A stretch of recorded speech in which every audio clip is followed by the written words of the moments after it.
70 से प्लस जिनका मार्क्स आ रहा है उनका अप्रोच अभी मेंस के ऊपर फोकस होना चाहिए।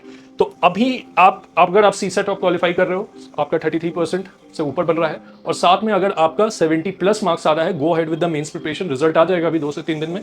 सबसे पहले आप ध्यान रखिए कि मेंस का जो स्ट्रैटेजिक जो आप देखोगे स्ट्रैटेजी जो बनाना होता है, अगर आप लोगों के स्कोर कार्ड्स अगर देखे हो, मार्कशीट अगर देखे हो, तो आप देखोगे कि मार्क्स जो टेक्निकली उठता है वो जीएस के पेपर 4 में उठता है। जीएस पेपर 4 में टारगेट करो कि एटलीस्ट 120 प्लस मार्क्स हो, तो ही जाके आपका बेटर रैंक बनेगा। एसे में 110 से प्लस मार्क्स लेके आना पड़ेगा। These are the scoring papers into the UPSC mains examination. Optional के दोनों पेपर मिला के 275 प्लस रखना पड़ेगा।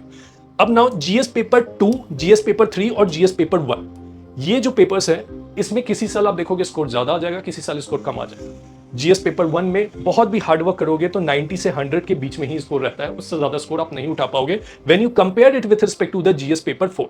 जीएस पेपर 4 में आप एफर्ट लगाओगे, हाई यील्डिंग होता है उसका। अगर यहां पे आपने एफर्ट लगाया तो यहां पे मार्क्स 120 प्लस आने के चांसेस ज्यादा है in comparison to GS paper 1, GS paper 2 and 3। GS paper 2 फिर भी ठीक है, यहां पे 110 से ऊपर स्कोर लाया जा सकता है क्योंकि ये इशू बेस्ड पेपर है, इसमें करंट अफेयर्स के इश्यूज रहेंगे जो टॉपिक न्यूज में चल रहा है। तो जीएस 3 एंड जीएस 2 में उठाया जा सकता है मार्क्स, जीएस पेपर 1 में चांसेस आर लो। तो आप अपनी प्रायोरिटी इसी बेसिस पे बनाइए कि जिनके पे मार्क्स ज्यादा उठ सकता है उन पेपर्स पे ज्यादा प्रैक्टिस कीजिए। ए से लिखने का प्रैक्टिस कीजिए, एथिक्स लिखने का प्रैक्टिस कीजिए, ऑप्शनल के प्रॉपर स्ट्रक्चर्ड नोट्स बनाइए प्रीवियस ईयर क्वेश्चंस पेपर को ध्यान में रखते हुए, और उसके अकॉर्डिंगली स्ट्रेटेजाइज कीजिए अपना preparation. This is all about